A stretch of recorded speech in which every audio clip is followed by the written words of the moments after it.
दुनिया में अगर कोई सबसे बड़ा सत्य है तो वह है हमारी मृत्यु।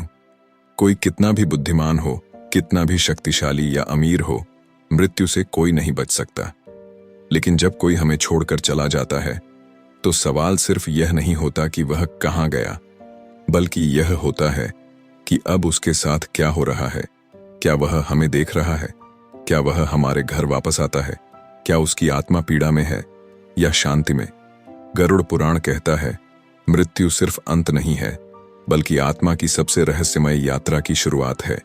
यह एक ऐसी यात्रा है जहां कोई शरीर नहीं होता, कोई नाम नहीं होता, बस कर्म होते हैं और उनके अदृश्य परिणाम। मृत्यु के क्षण में आत्मा देह से निकलती है, बिल्कुल वैसे जैसे एक पक्षी पिंजरे से निकलता है। लेकिन पहली बार वह पक्षी उड़ नहीं पाता, क्योंकि वह समझ ही नहीं पाता कि पिंजरा टूट चुका है। वह अपने शरीर को देखता है, परिजनों को रोते हुए देखता है, अपनी चिता की तैयारी होते हुए देखता है, लेकिन समझ नहीं पाता कि यह सब उसके लिए हो रहा है। गरुड़ पुराण कहता है कि मृत्यु के ठीक बाद आत्मा भ्रम की स्थिति में रहती है। उसे लगता है कि वह अभी भी जीवित है, बस लोग उसे अनदेखा क्यों कर रहे हैं। यह उसकी समझ से बाहर होता है और तभी आते हैं यमदूत, दो दिव्य प्राणी जिनका स्वरूप सांसारिक नहीं होता। न वह काले होते हैं, न लाल आंखों वाले, बल्कि उनका स्वरूप उस आत्मा के कर्मों पर निर्भर करता है। जिसने पवित्र जीवन जिया हो उसे यमदूत शांत, शांतिदायक रूप में दिखाई देते हैं, जैसे किसी तीर्थ यात्रा पर साथ ले जाने वाले दो संत। पर जिसने अधर्म और पाप का जीवन जिया हो उसे वही यमदूत भयानक और भयावह लगते हैं, जैसे दो दंडाधिकारी जिनके हाथों में आग है और आंखों में सवाल। मृत्यु के बाद यह यमदूत आत्मा को तत्काल यमलोक नहीं ले जाते। गरुड़ पुराण के अनुसार पहले 24 घंटे तक आत्मा को यमदूत वहीं स्थान पर रखते हैं जहां उसके शरीर का अंतिम संस्कार होना होता है। क्यों? क्योंकि यह वह काल होता है जब आत्मा अपने कर्मों का पहला दर्शन करती है। इस दौरान आत्मा को अपना संपूर्ण जीवन चलचित्र की तरह दिखाया जाता है, बिना किसी शब्द के, बिना किसी तर्क के। बस हर कर्म की स्मृति उसकी ऊर्जा के साथ सामने आती है, जिसे तुम भूल गए, जिसे तुमने नजरअंदाज किया, जिसे तुमने छोटा सा झूठ, एक बार की चोरी या बस मजाक कहा था। हर पल, हर क्रिया, हर संकल्प अब तुम्हारे सामने खड़ा होता है। यह कोई दंड नहीं, यह प्रकाश है, जहां आत्मा खुद को देखती है जैसा वह सच में थी। और यह सब होता है जब शरीर अग्नि को सौंपा जाता है। चिता जल रही होती है, पर आत्मा उस चिता को नहीं देख रही होती। वह देख रही होती है अपने कर्मों की आग को। वो देख रही होती है कि किसके लिए उसने आंसू छोड़े और किसके लिए उसने आंसू लाए। गरुड़ पुराण यह भी कहता है कि अंतिम संस्कार के समय आत्मा अपने घर वालों के बहुत पास होती है। वह उनके मन की हर बात सुन सकती है, वह उनके दुख को महसूस कर सकती है, लेकिन कुछ कर नहीं सकती। यह सबसे बड़ी पीड़ा होती है। एक मां की आत्मा देख रही है कि उसका बेटा रो रहा है, लेकिन वह उसे छू नहीं सकती। एक पत्नी की आत्मा देख रही है कि उसका पति उसके कपड़े समेट रहा है, लेकिन वह उसे रोक नहीं सकती। इसीलिए संस्कारों का समय, प्रार्थनाओं का समय और मौन का समय आत्मा के लिए सबसे भारी होता है। इस समय यदि परिजन शांति का जाप करें तो आत्मा को थोड़ी दिशा मिलती है। वह जानती है कि अब उसका अगला पड़ाव आ रहा है। और फिर जब चिता की आग बुझने लगती है और रात ढलती है तो यमदूत धीरे से आत्मा को कहते हैं, अब चलो, तुम्हें अपने कर्मों का पथ दिखाना है। और आत्मा उस घर को एक बार अंतिम बार देखती है जहां उसने जन्म लिया।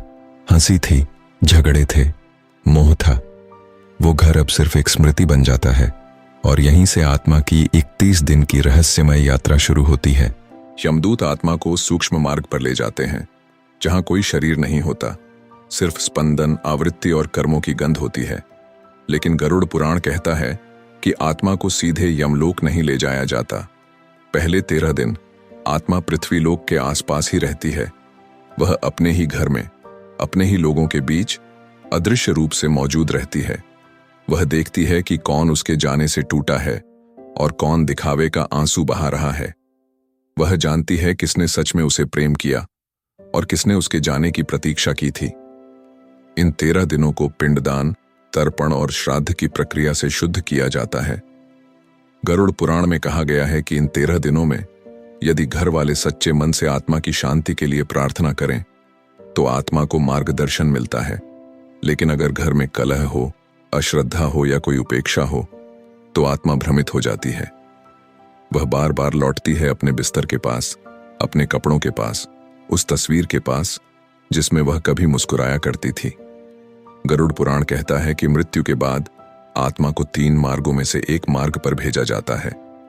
यह तय होता है उसके जीवन में किए गए कर्मों के अनुसार। इन मार्गों को कहा गया है, पहला आर्च्य मार्ग।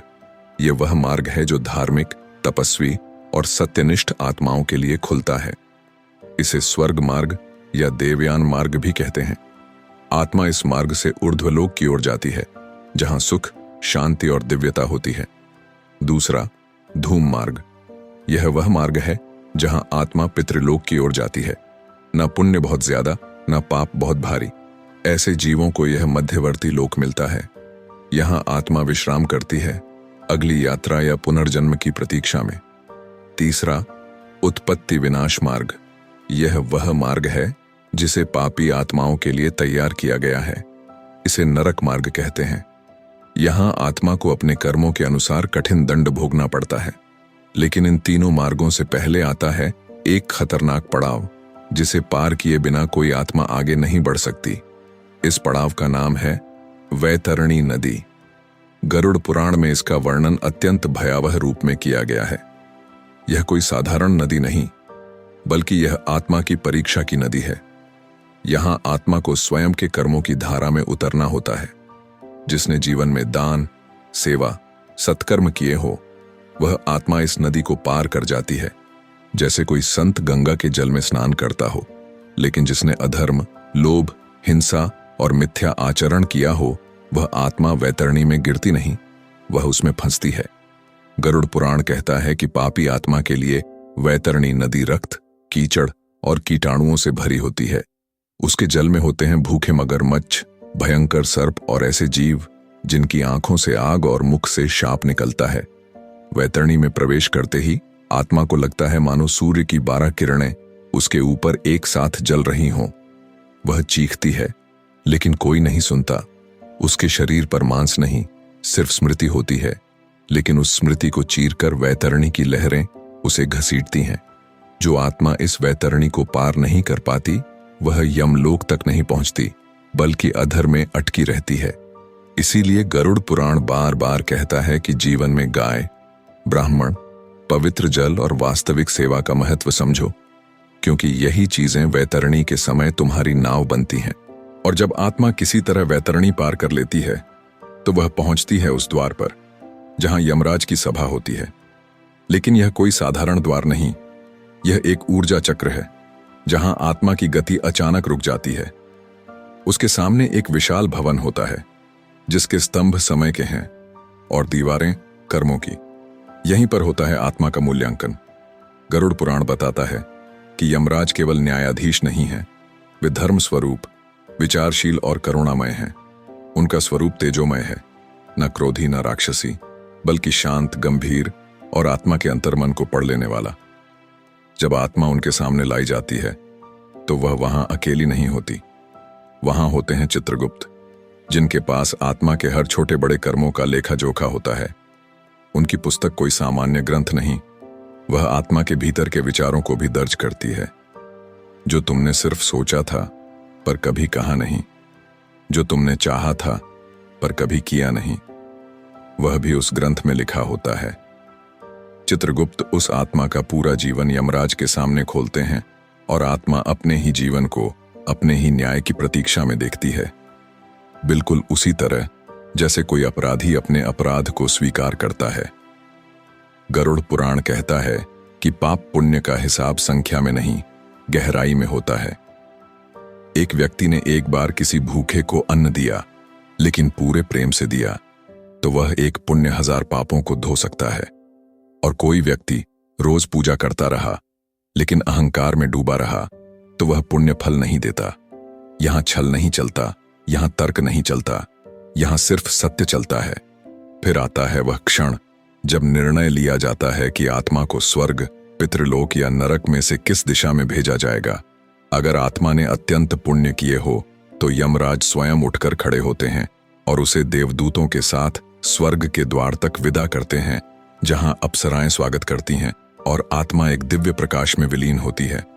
लेकिन अगर आत्मा ने पापों से भरा जीवन जिया हो तो उसके सामने खुलता है नरक का मार्ग। गरुड़ पुराण कहता है कि नरक कोई एक स्थान नहीं बल्कि अनेकों लोक हैं। हर एक विशेष पाप के लिए एक विशेष दंड है। अब आप सुनिए उन नरकों के नाम और किस पाप की आत्मा को वहां भेजा जाता है। पहला, तामिस्र। वे लोग जो दूसरों की संपत्ति हड़पते हैं, भाई का हिस्सा छीनते हैं या किसी स्त्री का शोषण करते हैं, उन्हें यहां भेजा जाता है।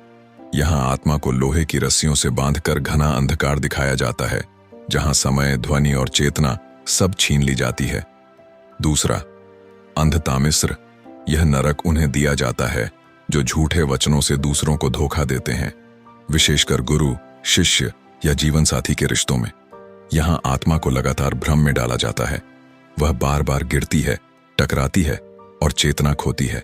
तीसरा, रौरव नरक। यहां वे आते हैं जिन्होंने दूसरों को हिंसा, सताना या जानबूझकर पीड़ा देना चुना हो।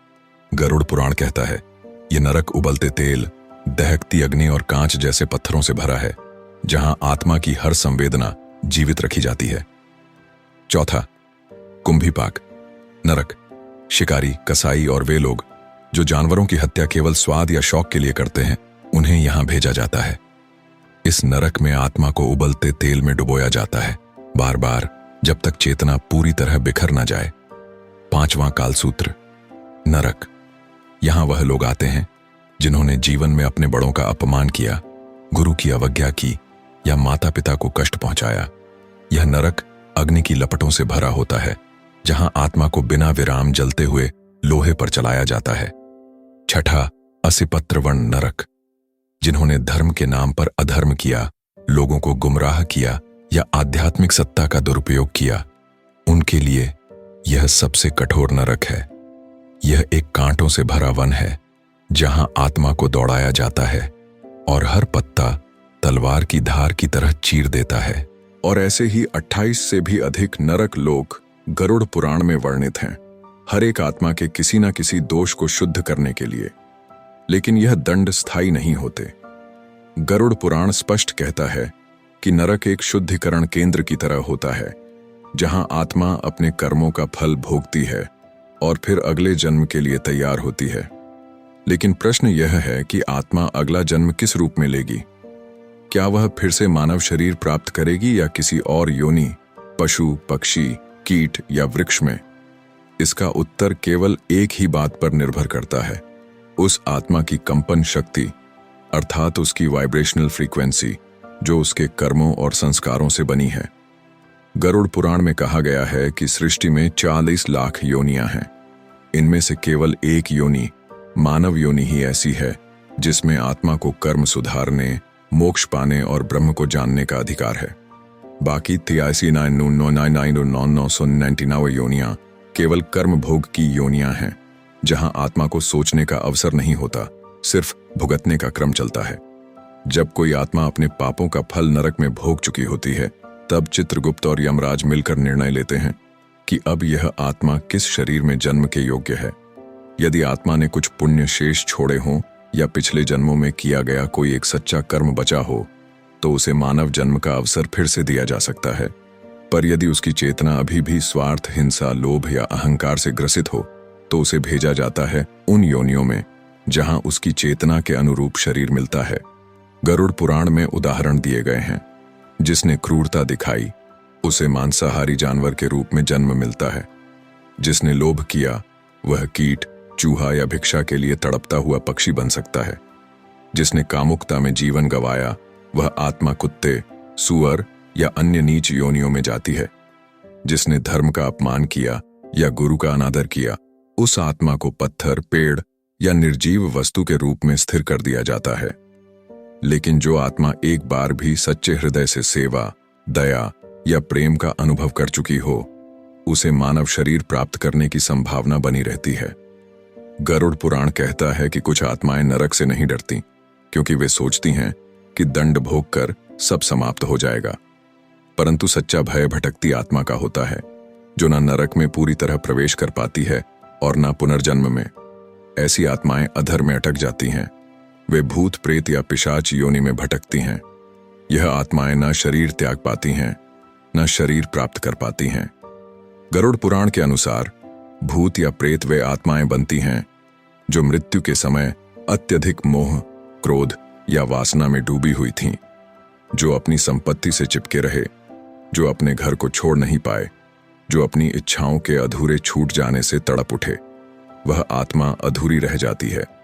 ऐसी आत्मा फिर किसी विशेष तिथि, वार या जगह पर बार बार प्रकट होती है और जब तक उसका मोह नहीं टूटता वह पुनर्जन्म नहीं ले पाती।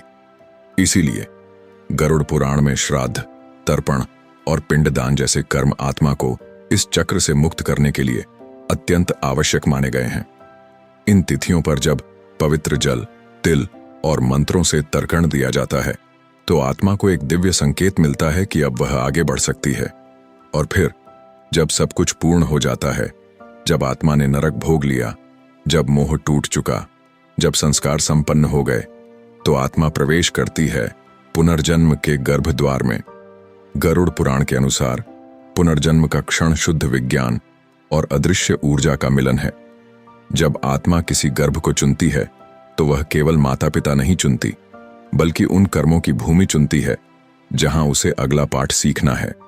और जैसे ही वह आत्मा माता के गर्भ में प्रवेश करती है, वह अपना पूर्व जन्म भूल जाती है। क्यों? क्योंकि वह अब फिर से माया के आवरण में प्रवेश कर चुकी होती है। गरुड़ पुराण कहता है कि आत्मा जब गर्भ में आती है तो वह केवल शरीर नहीं लेती, वह अपने पुराने कर्म, अधूरी इच्छाएं और अर्जित संस्कार लेकर आती है।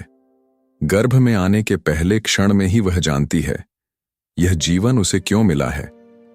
वह जानती है कि किसे उसका पिता बनना है, कौन उसकी माता होगी और किस प्रकार के दुख या सुख उसका इंतजार कर रहे हैं। गरुड़ पुराण में बताया गया है कि गर्भ के अंदर आत्मा पूर्ण रूप से चेतन होती है। वह मां के हर भाव को महसूस करती है। मां का डर, उसका प्रेम, उसका भोजन, उसका ताप, सब आत्मा के सूक्ष्म शरीर पर असर करता है। यहां तक कि मां के बोले गए शब्द गर्भस्थ आत्मा के मन पर अमिट छाप छोड़ते हैं। इसीलिए कहा गया है कि गर्भावस्था में माता को भागवत, रामायण, गीता या सत्संग सुनना चाहिए, क्योंकि तब आत्मा को दिव्य संस्कार मिलते हैं। गरुड़ पुराण के अनुसार गर्भस्थ आत्मा हर दिन एक श्लोक जपती है, जिसे जन्म वरण मंत्र कहते हैं।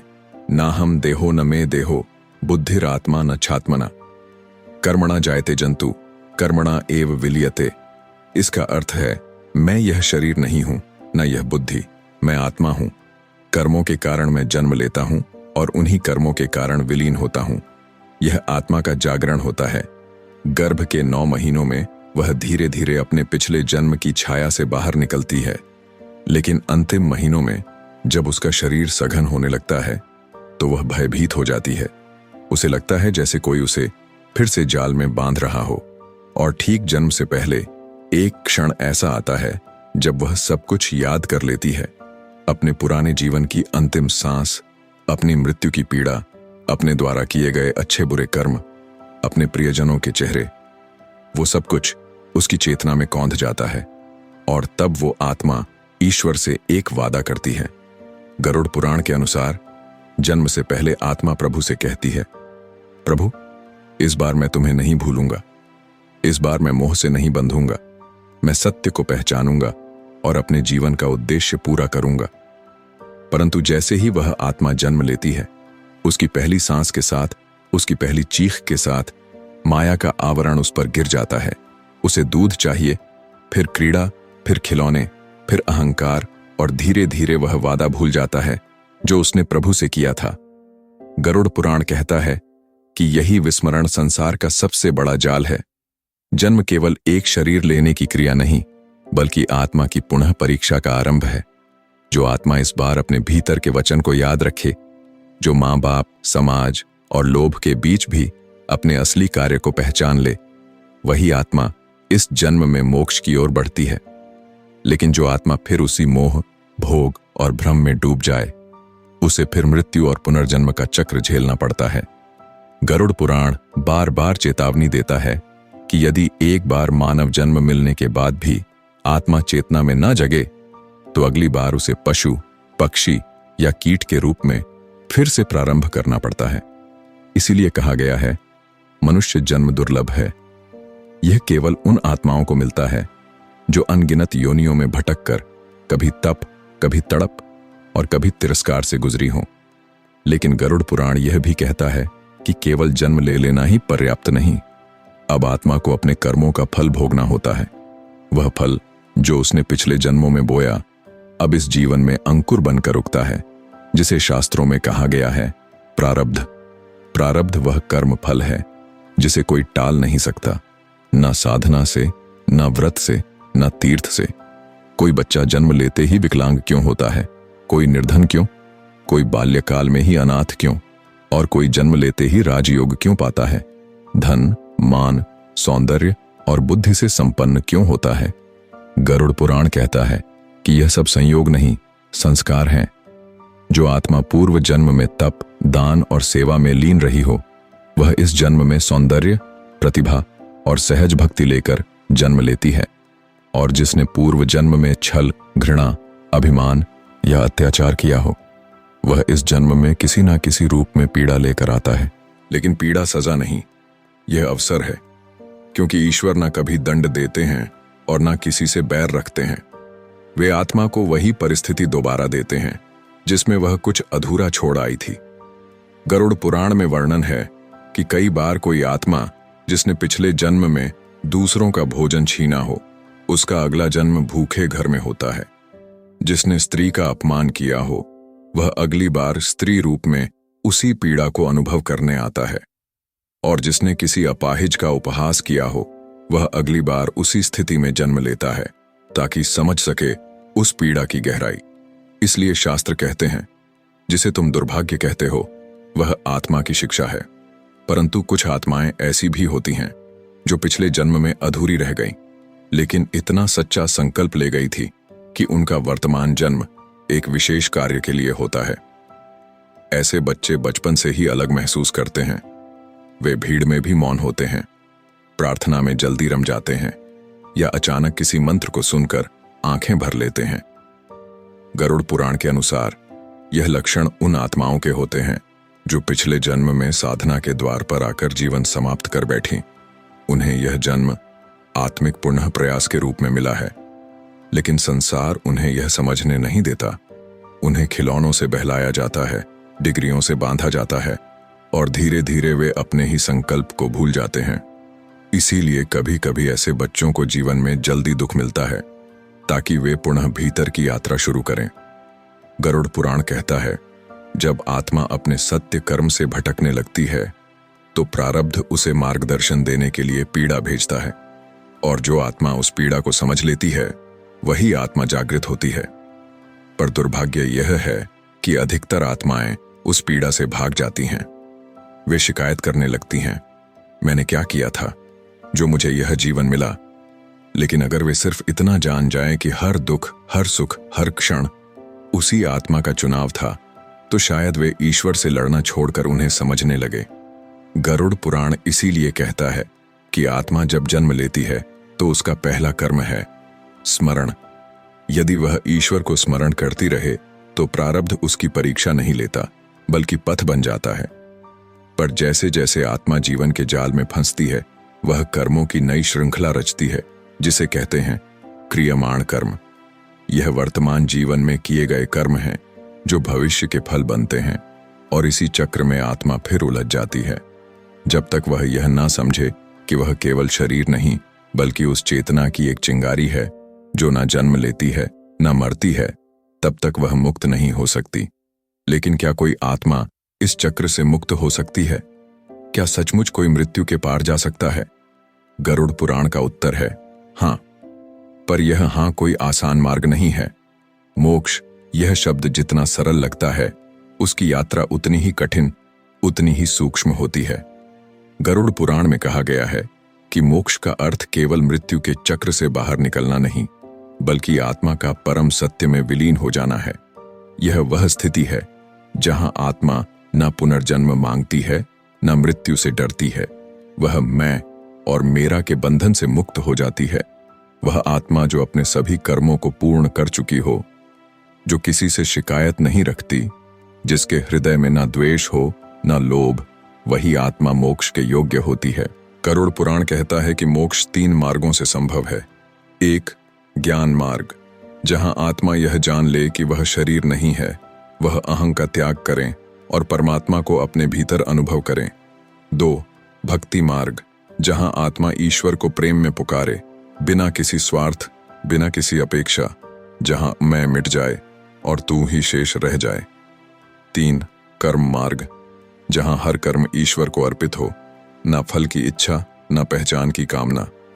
जब इन तीनों मार्गों का संगम आत्मा के भीतर होता है, तब वह धीरे धीरे भीतर से शुद्ध होती जाती है।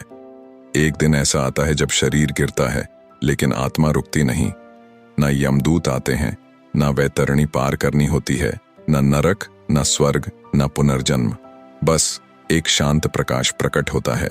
गरुड़ पुराण कहता है कि मोक्ष प्राप्त आत्मा को देवदूत लेने आते हैं, जो उसे ब्रह्मलोक की ओर ले जाते हैं। वहां कोई प्रश्न नहीं होता, कोई निर्णय नहीं, कोई न्याय नहीं, बस मौन होता है। वह मौन जिसे शास्त्र शिव कहते हैं। वह आत्मा उस मौन में प्रवेश करती है जैसे एक बूंद समुद्र में गिरती है। वह स्वयं का अस्तित्व खोती नहीं, बल्कि पूर्णता में विलीन हो जाती है। गरुड़ पुराण के अनुसार ऐसी आत्माएं कभी लौटती नहीं, क्योंकि वे जान चुकी होती हैं कि संसार एक लीला है और वह अब उस लीला में पात्र नहीं, बल्कि साक्षी बन चुकी है। लेकिन मोक्ष प्राप्त करने वाली आत्मा कोई विशेष नहीं होती। वह हम में से ही कोई होती है, जो एक दिन रोया था, जो टूटा था, जो भटका था, लेकिन जिसने अंततः अपने भीतर की उस प्रकाश किरण को पहचान लिया था जिसे आत्मा कहते हैं। तो मित्रों, मृत्यु केवल एक देह का अंत नहीं, बल्कि एक आत्मा की यात्रा का पुनः आरंभ है। यह यात्रा वैतरणी से होती हुई यमलोक तक जाती है, फिर पुनर्जन्म, प्रारब्ध और फिर वही मोह माया। लेकिन जो आत्मा इस चक्र से ऊपर उठती है, जो अपने क्यों के पार जाती है, जो जान जाती है कि वह स्वयं ईश्वर की ही एक बूंद है, वही आत्मा पाती है मोक्ष। और यही है वह अंतिम सत्य, जिसके बाद कुछ जानना शेष नहीं रहता। आपका आभार कि आपने इस संपूर्ण यात्रा को अंत तक सुना। यह केवल जानकारी नहीं, आत्मिक स्मरण था। हो सकता है आपकी आत्मा ने भी इस वचन को पहले कहीं सुना हो। यदि इस कथा ने आपके हृदय को स्पर्श किया हो, तो उसे किसी और आत्मा तक भी पहुंचाइए।